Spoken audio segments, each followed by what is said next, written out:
how to develop a holistic approach for farmer-to-farmer extension, how to foster cooperation among farmers at individual farmer level as well as at the community level, development of local private service providers, how to support, how to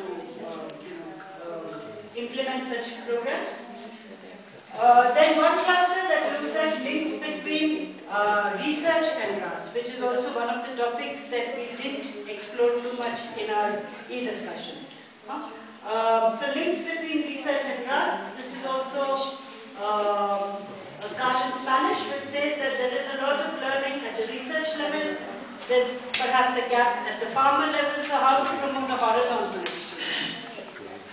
Then there is a search for good practices, which we also saw yesterday. What are the good practices with regard to rural approaches? What are linking government policies with private extension? What are the success stories? What are the experiences of attracting and retaining private sector in RAS? How to draw lessons from SDC practices at the regional level?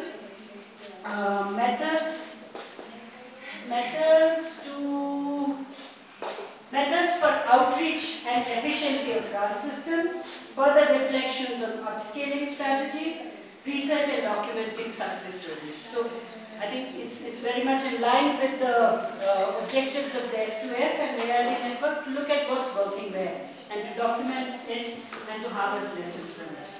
Then there is the specific set of cards which is looking for competence to deal with specific needs of people. So how to work with migrating populations, what are the different approaches, how to overcome the overload of programs of development cooperation at the farmer producer level. I think this is quite specific, that there are many programs probably, and how to converge and reduce the overload of these programs. Yeah?